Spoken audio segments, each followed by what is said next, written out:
Street fans, welcome back to the Spots of Love podcast. I am your host, Karan. Been having a lot of fun doing this podcast and interviewing fans and just different people around the world of Barney and talking about their experiences and the differences that we have within the franchise, but also the similarities that we have. And that's no different today. The person that I have today, all of you, I think, know very, very well. It's going to be pretty exciting to sit here and talk to them about Barney and their experiences and some of the more creative things that they do themselves. So I'm not going to waste any time. I'm going to bring them right on in.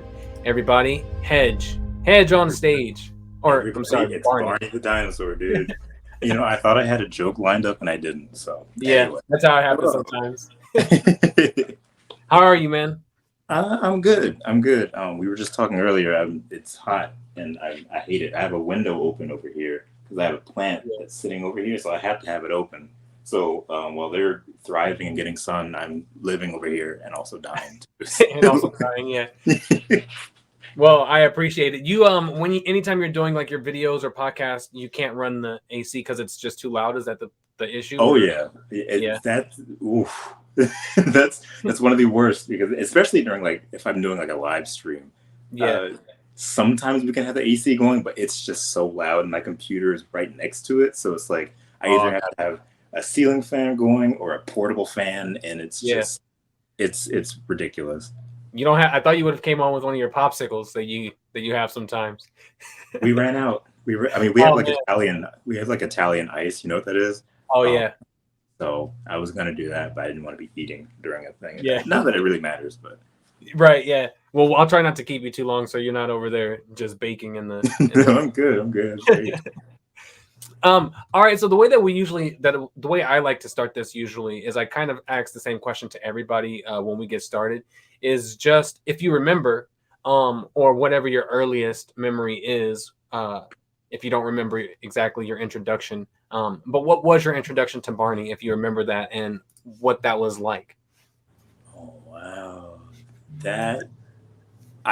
so there's two things. Two of my earliest memories of Barney. I remember I would get dropped off at a daycare every single day from when I was 1 to, I really don't know, sometime in middle school. And she had her whole room. I didn't think about it until years later, but her whole classroom area and living room area was just decked out with Barney everywhere. She had a whole bunch of white Barney tapes on the shelf along with other tapes. But then on her wall, they had these, I still don't really know what they were, but they were little cutouts of Barney, BJ, and Baby Bob that were kind of paper cutouts, but they were just sort of pinned to the wall. She had these really sort of crusty looking puzzles of Baby Bob from season 2 that we would play with. So I was just sort of encapsulated and surrounded by Barney the entire time.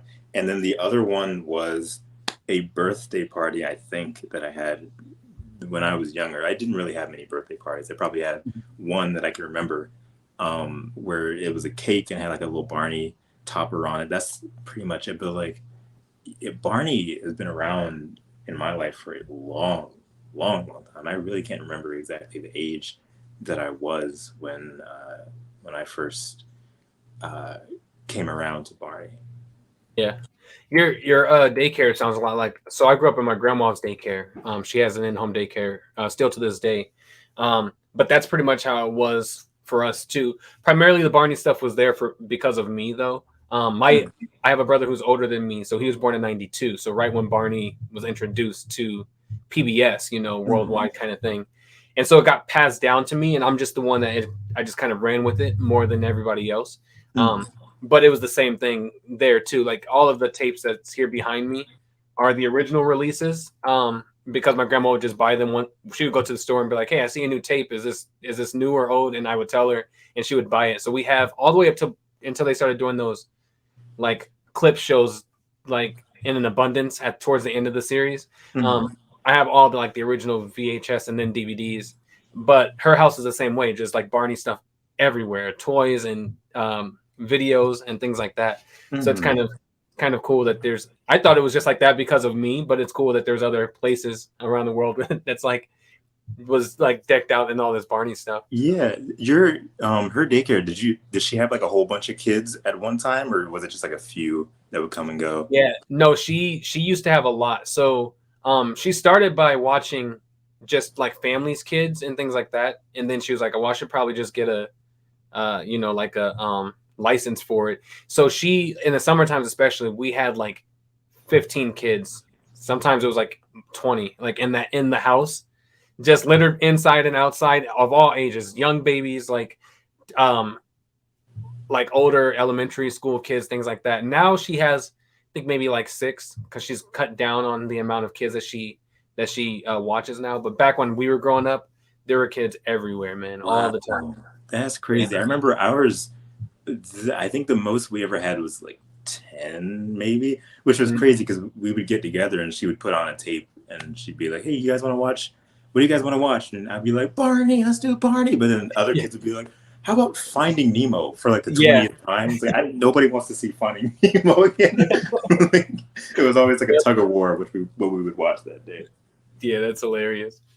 Do you have, when we talk about Barney, do you have like a favorite season, or one that you, if you're thinking of going to watch Barney at some point, is there just a specific season that you like to go to above all else?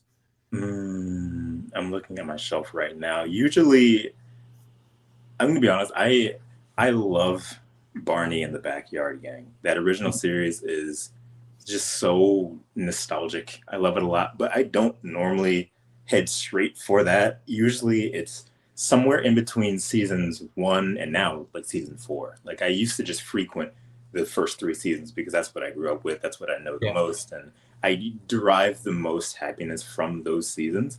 But after watching season 4, sometimes I'll go and I'll look through a crate and try and find something that is from that era. I Mhm. want to start getting into hit entertainment because I'm so that's a whole world I've never even like tapped into. Yeah. Growing up, born in '99, when we would be at the daycare, whenever we put on PBS, that's what was on. It was everything from like 2002 and onward, and I wouldn't really pay attention to it. I think it was just there was so much about that time period that wasn't really jiving with me as a kid, and Yeah. now knowing so much more about it, I'm excited to sort of get into this untapped world. I guess it's a lot that I don't Sure. know. You know. Yeah.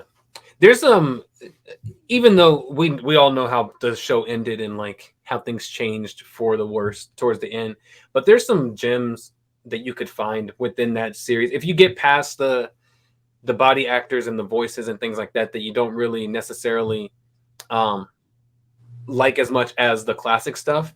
If you get past all that stuff, like some of that content that's there, it's some good things. There's some great music that even in the riff era stuff that the episodes weren't that great, but there was some great music that was written then that a lot of people don't give enough love to, I think, and things like that. So I think when you finally take the chance to dive into it, you'll find some things in there that you'll really appreciate. It wasn't all bad, like some fans like to say that it is.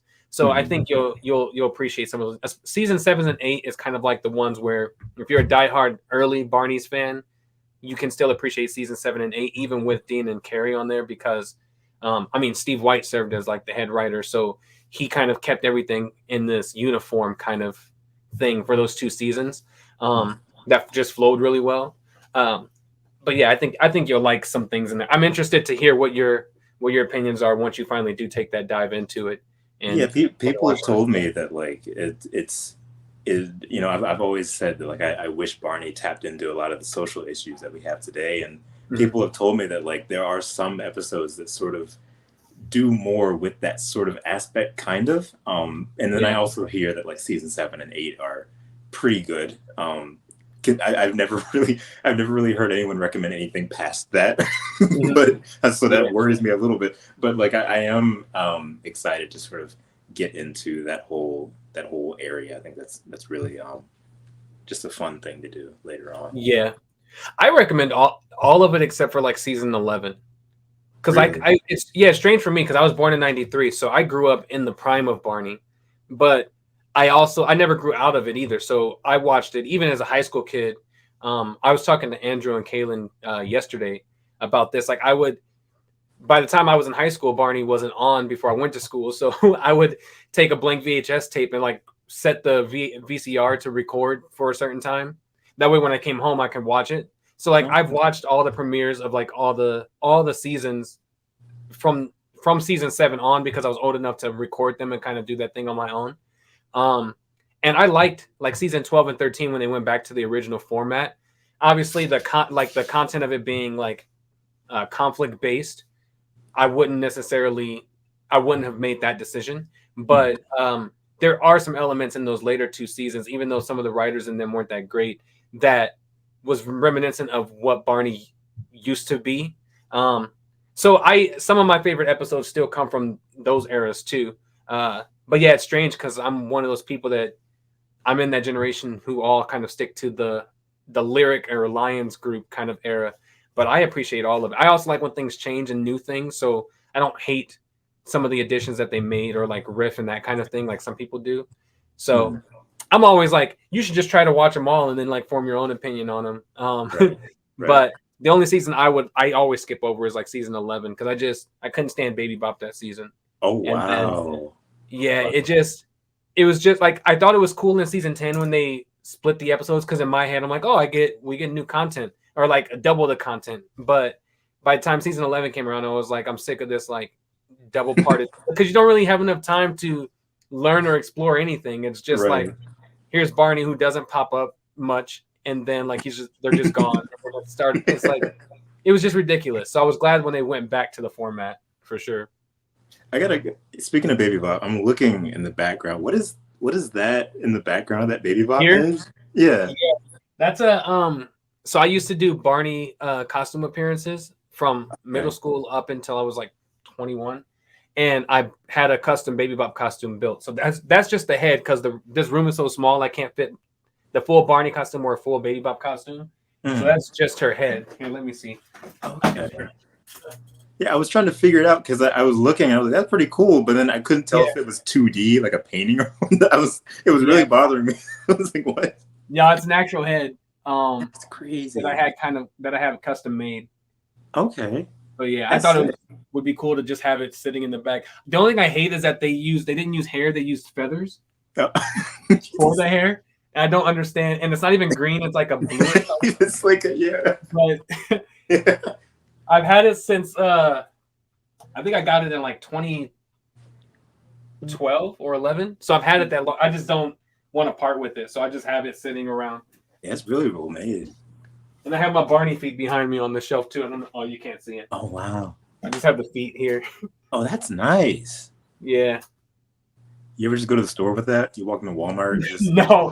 No. But they're really, really comfortable. Like they have that memory foam inside them. So like they're like the best house shoes. They're just giant, so it's hard to walk in them. But they were super comfortable shoes. Wow. Talking about this stuff, you started to kind of collect Barney items, things like that. Would you call yourself a Barney collector now, or do you just kind of how do you determine what to buy? You know, when I started my YouTube channel, I had no Barney anything. Like growing up, my mom told me something. I don't remember what she said. Because I posted something where I was like, I don't know what happened to all my Barney stuff as a kid. And then I think she saw that and messaged me and was like, hey, this is what happened. But I don't remember exactly what she said. But essentially, I had nothing when I started my Barney collecting. One of these Barney plush was the first thing that I got because I realized like, oh, wait, I'm an adult and I have a job and I have money. So I can buy things that I didn't have when I was a kid. So like this was the first thing that I got. Or one of them. It wasn't exactly this one. And I was like, I can just start getting things now. If I'm going to do reviews, then I need to have the tapes. And so I've never mass collected anything as fast as I had Barney. Like my tape collection went from 1 to like 10 to 20 in like 2 months. I think I've hit that point where I don't really want to collect anything anymore unless it's something that I can wear out somewhere. Like I look for like Barney necklaces or wristwatches, that kind of thing, or like pins like this. Like I have enough DVDs, I have enough tapes, I have enough plush for the most part. I still need a BJ from 1993. There's one specific one that I need. But like I don't, I don't know. I don't know if I would call myself a collector in the sense that I'm not really collecting anymore, really. Mhm. I just sort of get things as gifts, and if I see something very specific, maybe I'll get it. But yeah, my collection boom was real quick, and it got to be a problem at one point. I started selling things off, but yeah, I'm very content with what I have now, I think. Yeah, it's kind of the same for me. Like I had a bunch of Barney stuff growing up, but I got rid of it all. Like at a certain age, I was just like, it was all my plushes where I was like, these things aren't going to be worth anything, so I might as well just get rid of them. And one of them was like the original like Dakin Barney doll and all that stuff. And I just gave it away because I was like, I don't need these things. The only things I kept were the videotapes, and it was like I told you, I grew up in my grandma's daycare. So when I turned 9, and my grandpa passed away, I moved in with my grandma. So I went through this phase where I was like, I don't want kids. I despise kids. Like they're always around me. I hate them. And so like I was like, there's no reason to keep these toys or things to pass down to my kids because I'm not going to have any of them. So what's the point, kind of thing. Um, and then now, life took its whole turn, and then my daughter, when I found out my daughter was going to be born, she's 2 now. I started like collecting things again because I wanted to have something that I could pass down to her. Because I was like, I hope she's a fan of Barney, like I was, that kind of thing. So I Mhm. started collecting then. Just recently, I started getting like rare items and things like that I never expected to do before, and that kind of thing. Um, but I'm kind of the same like you, where I don't really consider myself a collector. If something makes sense for me to buy it, where it's like, oh, this would be cool to add, then I will. But like, it's not like every little piece. I don't have 13 like copies of different prints of the VHS tapes or things like I don't. I'm not that crazy about it. Um, it's just if it makes sense to me. Uh, Right, right. do you I have? Oh, go ahead. No, I was about to say I love our situations where like I'm looking at I'm looking at your screen and all this Barney stuff in the background, and then just the audio of you saying, "Yeah, I'm not a collector." Like Yeah, it's yeah, so yeah. funny because it's the same thing for me. I look my whole this whole room is just Barney where you can't see it. I'm like, oh, I don't know, but like that's the weird thing about shows like this or franchises like this, I guess, with Barney is that you go for so long with no one really saying anything about it, and Mhm. your mind will be like, this isn't worth anything, and you just Yeah, like get rid of it. Meanwhile, as time changes, one of these will sell for like $200,000 on eBay, and it's like, what? yeah. Like, What uh, happened? it's so niche, but also not niche. I don't know. I don't know how you Yeah, really describe Barney at this point. yeah. At the time I gave my plushes away, Barney was still on like air. Like it was like 2006 or something. So in my mind, I'm like, this show's never going anywhere. It's here to stay, kind of thing. And then a couple years later, it was gone, and it was like kind of radio silence. There was a small fan club, the Barney fan club that we have on Facebook, the one that's actually called the Barney Facebook group, whatever it is. Mhm. It started. We all started on YouTube. So Drew and a bunch of us were on YouTube. So we would comment under, back when YouTube was like, oh, if you want to see it, like the new season 13 episode, it was somebody with a video recorder recording the TV and then putting it on YouTube. And like a 10-minute time limit, so you have to go to Yeah. part two. Yep. Part 1, part 2, part 3. And then we moved to Facebook. Um, and then like you're saying, out of nowhere, then it was just like this resurgence of this show, and now toys like the one that you have are going for crazy amounts of money, and you're just like, yeah, what the heck is happening right now? Yeah, Um, yeah. yeah. Do you have any like rare Barney items? Like anything that what is your rarest item that you have? At this point, I really don't even know anymore. Yeah. the ooh, actually, I do. I have to get it from this shelf, or I'm looking around to see if I have postcards, and they're in a binder. I'm scanning my eyes for a binder, but I have a bunch of postcards. I have one or maybe two that are signed by cast members from like season either 2 or 3 of Barney. Nice. I'd have to go and get it, but like I do have those. I have some rare prints of tapes. Usually, if I get a tape that's like a rare print and I already have that tape, I'll like Mhm. sell the other one or like kind of swap it out, sort of. Because I like you, I'm not. I don't like owning multiple copies of the same tape because there's no reason Yeah. for me to have that. Right. Especially if one is lesser value. Yep. It's like it's whatever. But like even with that, I don't go for a rare print of a tape unless it's the Backyard Gang because I feel like those are they're the most rare. I guess I don't know how Yeah. you really describe it, but like yeah. So honestly, the rarest thing I think I would have is like one of those signed postcards right now. But I did a live stream the other day because I had bought a bunch of random. I went down this rabbit hole on eBay, so I was just buying stuff, and I forgot to show this.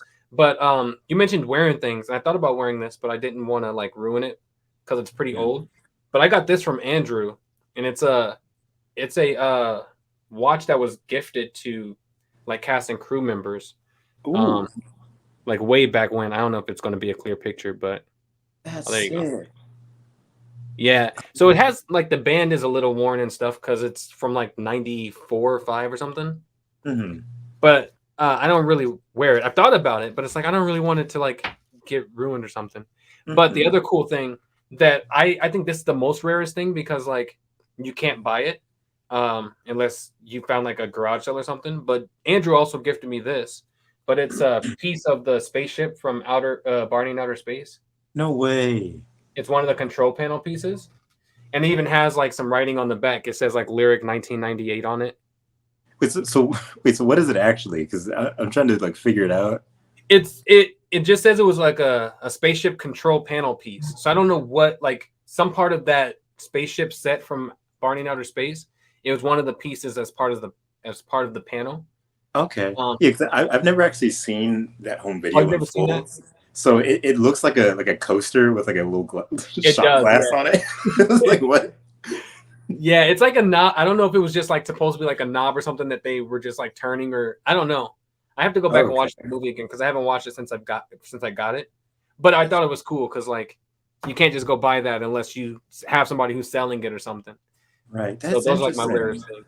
That's Yeah, interesting. So it's like Barney, we need to go into space. He's like, okay, here we go.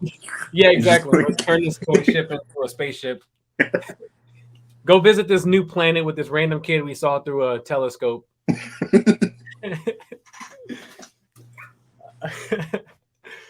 Let's see here. Did you go through being a Barney fan? Did you go through a phase where I know you said like you ended up at a point where you didn't have any more Barney things, but did you ever go through a phase of growing out of the franchise for a while, thinking like you were too old for it or that kind of thing? I I did, but it's weird because I don't remember if it was like a gradual sort of me growing out of it or if it just sort of stopped. I don't remember the exact like last moment that I sort of went out of Barney because my childhood was like everyone's, I guess. It was an amalgamation of so many things. Mm. If I got out of this thing, then I started hyperfixating on this other thing. And usually it was between Barney and Power Rangers. It would be off and on, I guess, until a point where Barney just sort of left and it was all Power Rangers, all Sonic, all this.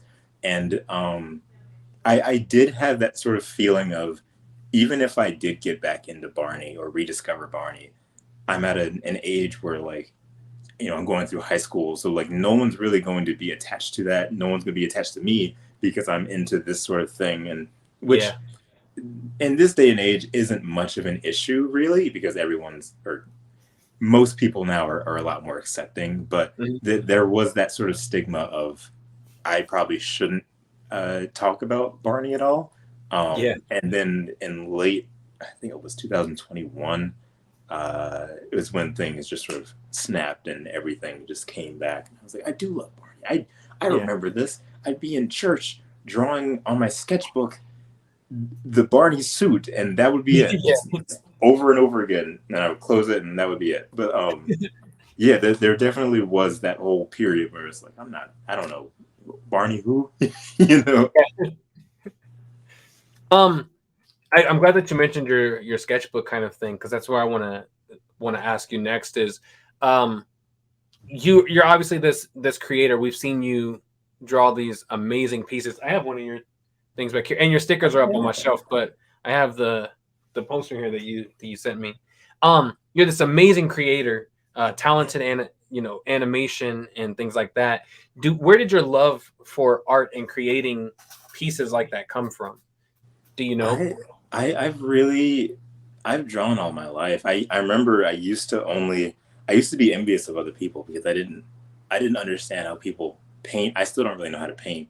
Hmm. I didn't understand how people made these huge elaborate art pieces and all that. I used to always just do it on sketchbooks with a pencil, and I'm left-handed. So anytime I would draw, it would all come on. Yeah, I'm like, oh, come on. um, it would all be sketchbooks and paper all the way through middle school. I think high school is when I finally got a tablet. But I used to just draw all the time, whether it be at school, on Hmm. and again like in church, or just I've always had a love of animation. I love seeing things move, and I love the idea of making a world entirely of your own mind and imagination that can't exist in real life. I've always hated when a movie does a 3D animation, but they're like realistic looking people. I'm like, well, what is the point? Like the whole point Yeah. of animation and just artwork in general is to make things that you can't imagine in real life. Hmm. And I guess that's where it's always sort of been. And I consider myself a specialist. I don't know. I specialize most in drawing suits, like Power Rangers. Yeah. It's a Japanese show called Kamen Rider, Super Sentai, Ultraman. I specialize in drawing suits and full body things, and like the zippers and the seams. So when I started doing works around around Barney, it sort of just came naturally, I guess. I Hmm. love drawing Barney with like the seams and stuff, even though it's artwork. It doesn't have to have that, but like I love that just aspect of it. I think it's a beautiful thing, and it shows the sort of uh, humanity in it. It's weird saying that with Barney, but like it to me, it's Hmm. true. Like I just love drawing the suits, and with Barney, it's a way of allowing myself to pour my love for the franchise and everything surrounding it into things that I can make with my hand. You know, For sure. If you say in some weird world where they reached out to you, if Mattel reached out to you to relaunch um, Barney again back in the live action form, and they asked you to sketch out the new design for a costume, what would that costume look like for you? Because your costumes are, when you draw Barney, they're obviously very reminiscent of the Barneys that we all know and love, but you still kind of put your own. And I don't know if you do it purposely or if it's just how it happens, but it still looks like it's a different Barney than the Barneys that we know of, right? Obviously, you have a different animation style too, but you're like one of the only people that I think when you draw Barney in this animated form, you're drawing it as a suit, not as like an actual being kind of thing, right? Everyone else just kind of draws him as his being, not with the suit kind of twist to it. And he looks reminiscent of those classic ones that you're drawing, but he also looks like he stands alone Mhm. as like almost a new iteration. Um, would you kind of take those kind of styles to it, or what kind of suit would you design for like a reimagining of who Barney is? You know, I remember growing up, I struggled a lot with anatomy, human anatomy, and just characters in general. And Mm. Barney, unfortunately, by design, is not a character that is child friendly in the sense of creating artwork for it. You know, you think of something like Mickey Mouse, where everything is a shape. You know, the Yeah. round head, round ears. You can do a round body. Like everything is a clear shape. Even SpongeBob is a square and whatever. Mhm. Barney, by design, is a costume. So Yeah. his shapes are not as formed as you would expect them to be, and I think that's why he, in certain artwork, looks so much different compared to the thing that we see on screen, because he's not. You sort of have to make it to where a kid can draw him. Yeah. Um, and I struggled a lot with that. And I remember practicing a lot. If I went and found one of my old sketchbooks from when I was a kid, I guarantee you'll find like a bunch of just disembodied Barney heads and like Yeah. unfinished whatevers. Because I that's as a kid, my main goal was to make him look like Barney from the screen, Mhm. and I just couldn't do it. And eventually, when I started doing things on my tablet and online and digitally, it sort of came more naturally to me. I guess that it just needed a lot more time to sit, as well as True. myself growing, I guess, as an artist. Um, and I do reminisce the most with the season 1 through 3 designs for the character because that's what I grew up with. But also, I feel like that's Barney's strongest look, in my own opinion. Um, Yeah.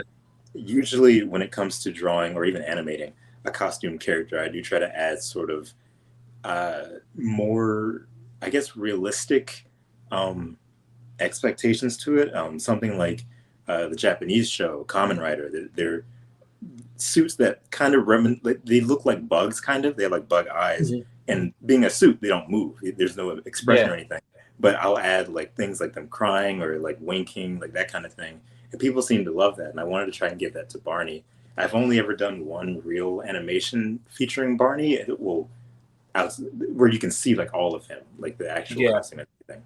And I try to add that with like the eyes blinking and everything, and just different, like him looking kind of confused. Mhm. That I think is really fun because it adds a bit more.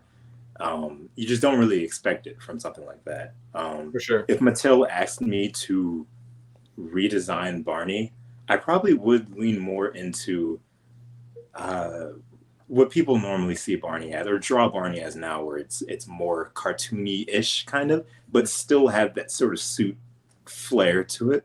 Because I Yeah. feel like if you stray too far from that, you sort of start to lose where you actually were. You start to lose the roots of what the character was.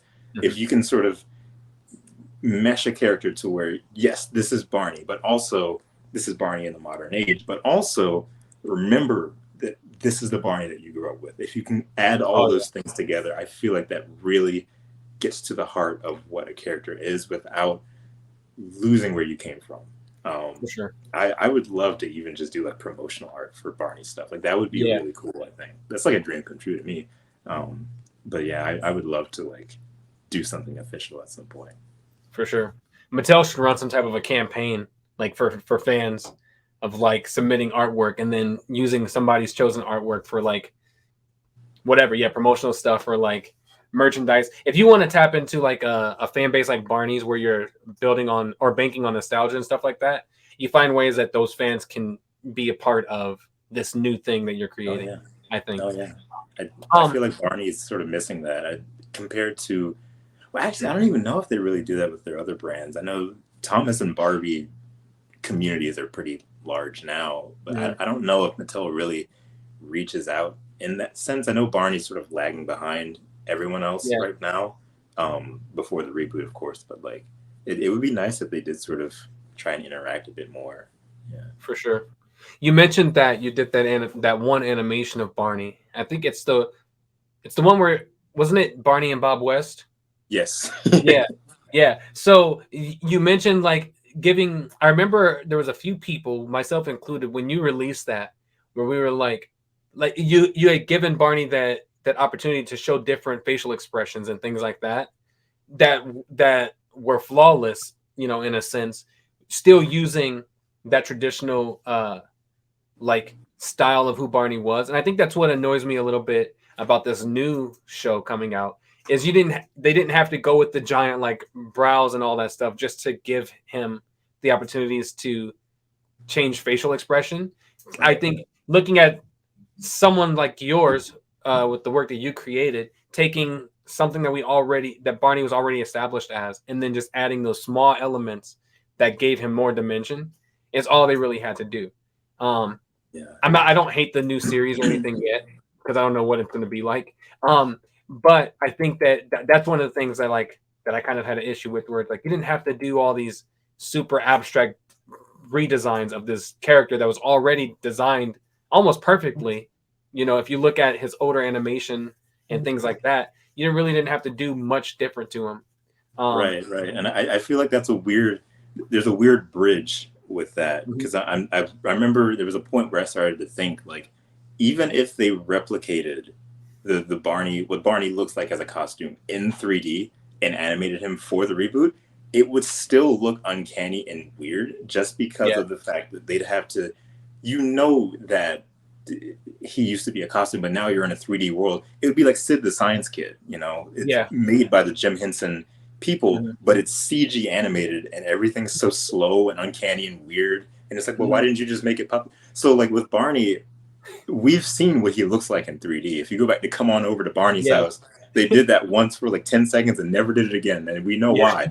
why. I feel like if you wanted to do that, it might as well just be like 2D, because then you can hide a lot more imperfections that way, as opposed to 3D, where you can have people just over analyzing the design. And it really just comes down to, I guess, like a room full of people being like, okay, what works and what doesn't work. And as we saw, they went with what they felt works for Barney's world, and it is what it is. But I guess we do just sort of have to wait and see what they come out with. Yeah, for sure. In terms of animation, do you have, the title sequence for Barney changed a handful of times over the years. Do you have an absolute favorite animation title sequence that they used throughout the series? And if you do, why? I don't know. You'll always hear me say season 3 for everything. Season 3, season 3, season 3. What I'm still trying to figure it out, because season 3 was when they switched up Barney's overall silhouette design entirely, and it became the one that we know now, as opposed to like the sort of rougher, boxier version that we had for a few years before that.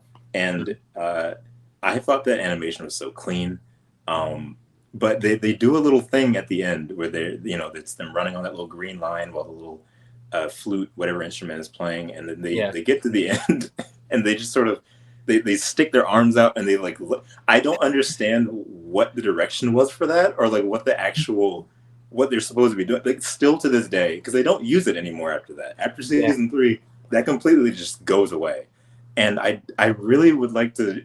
There's no one to ask about that. Like, there's so many like different people, and apparently maybe the animation was sent over to a different country and brought back and animated for that sequence. So like, there's no real person to ask about that. Not that it even really matters. I hyperfixate on that a lot, because I still don't really know. But like, it's so weird, and it takes up a few seconds of the intro. And I'm like, what is that? And it's on beat too. So I don't know what a little jiggy is, but like, that's always been my favorite sort of intro scene, mainly because it's so weird, but also just whenever we would pop in a tape, at the daycare, it was always a gamble of whether it would be season 1, 2, or 3. Like, we didn't really know. We didn't have internet like that, so we just went over what the tape says on the label. Oh, sure. Like, oh, okay, making new friends, I guess. I don't know what this will be. And like, it comes on and you see the little season 3 intro. It's like, oh my gosh, what? Like, it's a little surprise. And I remember at the daycare, that was the only season 3 tape that she had, was Making New Friends. So like, that was the special one for me. Like, that was the one. So I've always sort of been attached to that one, from an animation standpoint. Oh, yeah. Season 3 was like I've never thought about what my overall favorite season is, but I think it would be season 3. It was, for me, growing up, I vaguely remember watching Barney in the mornings before school, but it was always like 4, 5, or 6. And then like sometimes you would get season 3 or maybe season 2 on PBS when they were still kind of mixing them up. But season 3 always seemed like the rare one for me. Like, it was always the hardest one to find, unless you had like the Making New Friends tape, for those that were released, or All Aboard for Sharing, those ones that were released onto VHS. Like, the rest of that season was almost rare to me. Like, I could never find it anywhere, especially even on early YouTube. Those episodes from that season are the hardest ones to find all of as one like complete thing. And so for some reason, like, even if I'm showing my daughter now, like I mentioned that I wish that she would be like a Barney fan, and she's like a Barney fanatic now. She only watches my show and Barney, and I never thought I would get to a point where I don't want to hear my own voice or Barney's voice, but it's kind of at that point now. Because she just, every day, it's just that. It's constant, back to back. It does not matter. And so if I ever want her to mix it up, because like my wife, she'll just turn on those stupid like streaming Barney, like the thing, how they just set on YouTube and he's just streaming like all day. Right. And it's terrible, like terrible quality and everything. She'll just play that. and I hate it so much. I'll come in and I'll automatically switch to like season 3 just because I don't know why. I don't know if it's the costume because it was my favorite costume or what it was about that season. It doesn't seem it was early, but it seems like it stands alone, right? Like it doesn't seem like it really fits with season 1 or 2 or the rest of the season. Like it's just kind of like a moment in time of just by itself.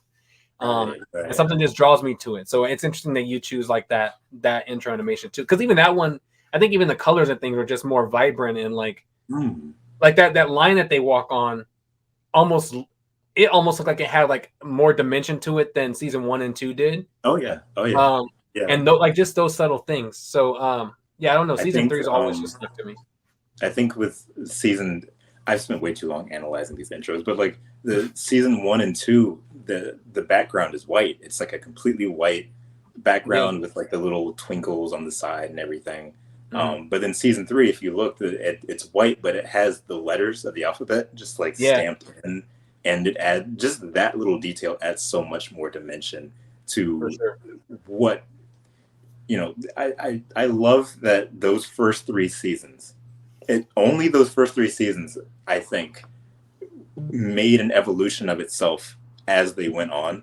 It was like they were building off of and evolving what was there before. When season 4 hit, season 4 through 6 kind of felt visually, it felt like more of the same thing with each season. But like specifically seasons 1, 2, and 3, it felt like everything was revamped, even just a little bit. And I've always appreciated that visual aspect of Barney from those early years. For sure. Those early years are crazy too, because like if you look back, Barney and Friends season 1, 2, and 3, I don't know how Cheryl and those guys did it, but it was like everything was perfect, right? You got like Steve White and Mark Bernthal, from the very beginning. You got Bob Singleton, you have Cheryl and the people who created the show. You have Bob West, you have David Joy. Like I don't think there's any other universe where all of those people and those paths aligned perfectly at the same time the way that they did with Barney, which is insane. And never aligned like that again. Like, yeah, Steve White stayed for a while. Bob and David Joyner stayed. They were there for a good amount of time, but never again after those first 3 seasons, especially when Bob Singleton leaves, do you get that kind of magic all together again with the series. I think that's also what makes those first 3 more special than the rest of them, because things just somehow aligned perfectly for those guys to where they were able to create the magic. Without those 3 series, if that show didn't start the way that it did and last, I don't think it would have lasted as long without those people setting up what Barney was from season 1. You know what I mean? Oh yeah, and it was right at the peak too. Right at the peak. Yeah, I always think, like, sometimes when I'm randomly, I get in these like weird daydreams. I daydream about that because like I hope one day I can talk to Cheryl Leach, because she's getting older, so I'm hoping I get a moment to talk to her and document some of her history and memories for Barney. But like that's one thing I want to ask her, like, how did you know that you were making this magic at that time, or how did you even know these people were the right people to just form together? Because that stuff doesn't just happen like that. And the fact that Barney doesn't get the type of love that Sesame Street and these other shows do, even a lot of the shows that came after him because of him, he still doesn't get that type of love.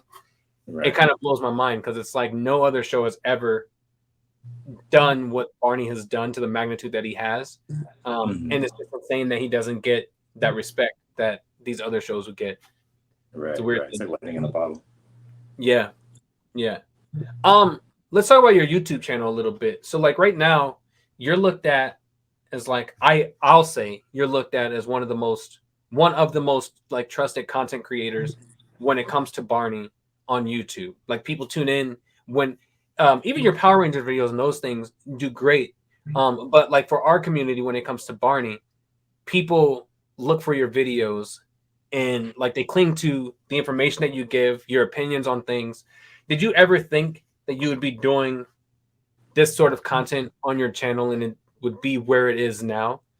Or has that been a plan for you? Was it just like, I'm just going to start this as a hobby kind of thing? Yes and no. I knew that it would get somewhere. My main thing when I started, because I've been on YouTube for a little over 10 years. It's been a long time. And I used to do like little gameplay videos. I would hold my camera up to the TV and just play a Yeah. game, or I would do little story adventures with my stuffed animals. But then eventually I moved on to just talking about things and reviewing episodes of Power Rangers, that kind of thing. And then I got to a point where I realized that, you know, people do this day by day, and no one really does this for Barney to the extent that I would have wanted someone to. Like, no one consistently, like week by week, everything, like a new thing every week, just a review or a talking point, news, that kind of thing, whatever it may be. No one was really doing that for Barney, but people would be doing it for all of these other shows, the obscure Yeah. shows. And I found this old creepy VHS tape. What? And we watch it. And it's like from 1991. Like, I really wish that like people would do that. And that's essentially what I wanted to do. I remember when I put the first video out on my channel, I wanted that to be the first. I wanted to be the first to do that.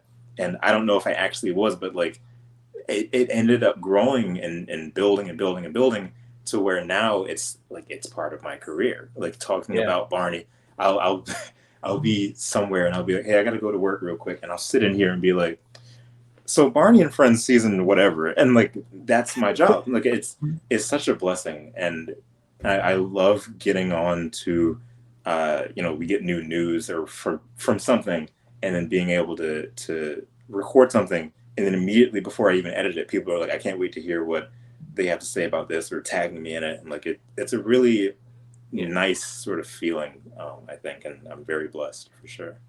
For sure. That's awesome, man. All right, let's do this before we're almost here at an hour. So before we finish off, every episode we ask our guests to bring on some type of Barney item that just means the most to them. Some people have shown photos, some people have like, toys and things like that. What item do you have today? And then just maybe a backstory on why you chose that item, why that's the one that maybe means the most to you. Okay. It's technically two. Let me put Barney down. That's I have cool. it right here.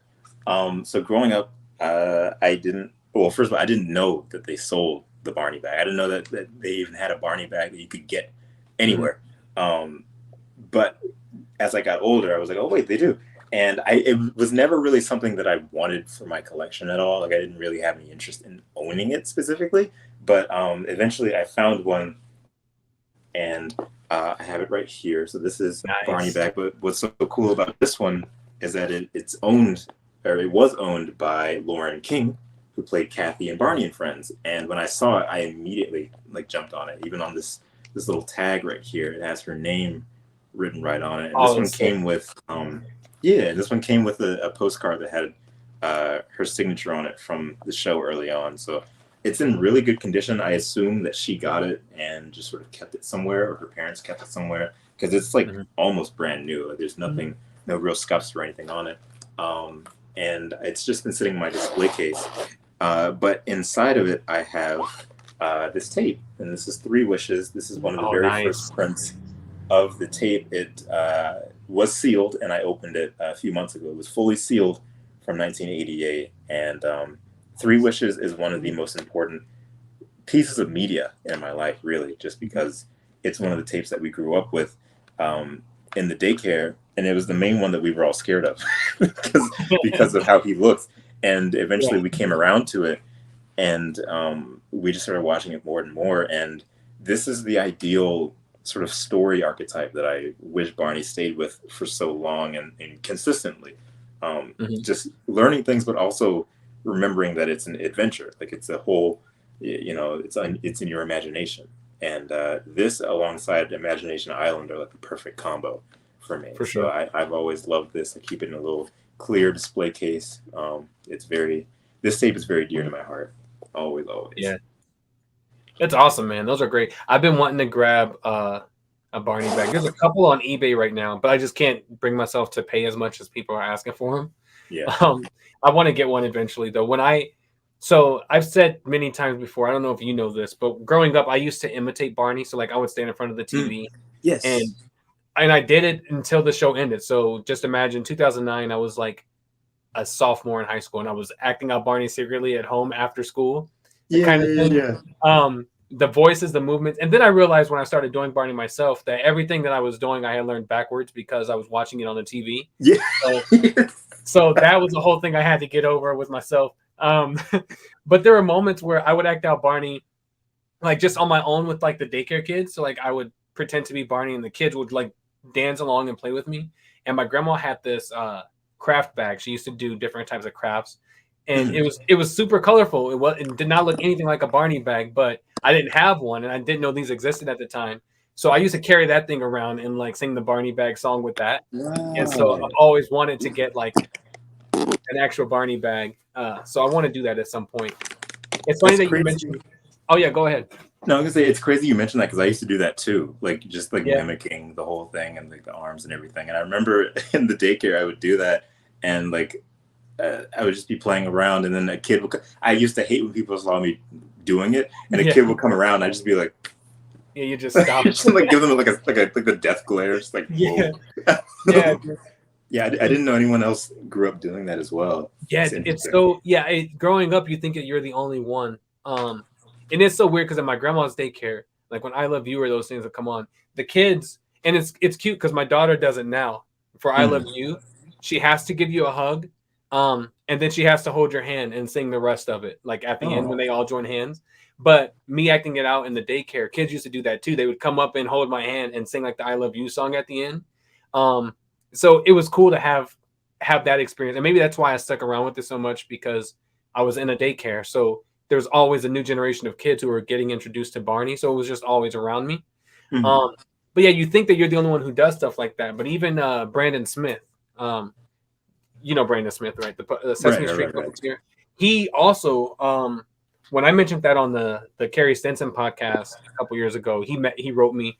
He said he did the same thing, but he thought the same thing also. Like he was the only weird person who's like doing this thing of Mhm. imitation. But it's kind of cool that there's other people who did that same thing. Um, I think it's funny that you said like Three Wishes is one of your favorites, but also the one you guys are scared of the most. I just picture for some reason like a group of like daycare kids putting the tape in and then just being terrified, but just constantly putting it in to watch it. Just like- There's something about that original logo. That logo, the way it comes in, and it's Mhm. just him, just like Yeah, staring, and like he doesn't look anything like he does in this show. Something about that yeah, is so ominous and frightening, especially to us. So like anytime it would come on, it would of course start with like this copyright. yeah. It's a federal law if you break it, and then we would just be sitting there waiting. Just like, is it gonna happen? Is it gonna happen? Oh no! Like, every time, but it's Yeah, very charming now. the way I got like the daycare kids to not be scared of that costume was I lied to them and told them that that version of Barney was Barney's dad. So like the Barney that they knew, I would say that that's his dad. And so now I'm prepared to lie to kids and say that the Barney's World Barney is like Barney's kid son or something. Like it's Barney the third. It's not the same Barney that you know. Don't be Um, scared, kids. That's just his father. He's like, oh, yeah, okay. yeah, and it's weird because you know kids like they're just like oh okay fine Yeah, okay. I guess I'm makes not sense. scared anymore. That's his dad. Yeah. It's like, Yep. Oh man, you gotta love it. Um, before we end this, dude, it's been fun talking to you. I appreciate you for. I was excited when I saw your name on the list because I don't go in order of sign up. I just kind of scroll through and go, all right, this person would kind of be cool to talk to. So super excited when I saw your name on the list. So thanks for doing this. Um, before we end it, I kind of like to ask this question too. For you personally, um, the question is just simple. It's why Barney? Like there could have been like you said you kind of were connected to Sonic and Power Rangers and those things too. There could have been any other kid characters that you attached yourself to. What is it or what was it about Barney that you think has lasted so long in your life and continues to be that continue to keep him around? you know, it's something that I feel is probably so small, or maybe even non-existent for people that are not even in the community or not immersed with Barney. But like the whole thing about him just being an imaginary friend, I think, was so strong and powerful. Because an imaginary friend, it stays with you for life. It doesn't matter Yeah. how old you are; they're always going to be there. And I remember there was a thread of people talking, maybe last year, someone posted the theme song to Barney on Twitter, and everyone was like, from your imagination, I didn't know he was fake. I didn't know he was something. I'm like, what do you mean? Like, it's the whole premise point. of the show. Yeah, they say it in every episode. In the beginning, he comes to life, he goes back. But I think just the fact that he's a stuffed animal, like even just the fact that lends to so many different creative decisions, that leads to a lot of stories that you can make. It's so interesting to me. And knowing that, like, I'm 24 at the time of this, knowing that Barney's not real, but he's as real as my imagination makes him to be. For like sure. That is so strong. And then also just love. Like, he'll always love you. He'll always be accepting of you, no matter who you are, what you are. I think that's really a nice sentiment, and really just sort of stood the test of time. Alongside the music and the colors and everything, but like I love that he'll be around forever, regardless of anything. And everyone has their own Barney. Everyone has their own perception of Barney, their own Barney plush, that kind of thing. It's a really nice thing to me, I think. For sure, I agree with that. That's the one thing that I'm excited about with Barney's world, is like when I show my daughter that picture, she doesn't. It's without hesitation, it's Barney to her. And I think it's just those color concepts and things that any dinosaur you ever see anymore who has a green stomach and they're purple, it's Barney. Like you know, we have those fans who's like, that's not Barney. It doesn't, but I think we all know, and we're adults. So like, you look at that, you see Barney, but then you talk yourself out of it because it's not the type of Barney you want. But you see a purple dinosaur with the green stomach, it's Barney. It's just what it is. And so I'm excited about that because we talked so long about how Barney needed to be here for kids. So as long as they keep that message of love and kindness and things that Barney, the fun and the imagination, all that stuff was always like the overarch. But I think the core of what made Barney special is those lessons of love and like just knowing that you're loved by something, right? I think is something that everybody needs. So that's what I'm excited for the new series, is these new kids now will hopefully, if they keep to that same message, get this character that they can have that connection with, like we have with this version. And I think we all just need to have more love be available for us. So I agree with you 100% there, for sure. Barney's something that's going to be around forever, no matter if you want him to be or not. Oh, absolutely. Definitely. Absolutely. All right, man. Well, thank you so much for doing the podcast again. I really, really, really appreciate it. I know this is probably going to be one of those that does very well because people just love hearing from you. And this is fun, too, because we've gotten to hear from you more in depth than just like your reviews of the series, but talking to you about your experiences has been a lot of fun. So I really appreciate it. I hope that all of you here in Barney History fans enjoyed this episode. Just a reminder, there's a Google form if you have not signed up to be a part of the podcast. Throw your name in there, and I'll be reaching out to more people here soon. And who knows, maybe we'll see you in your spot of love. Take care.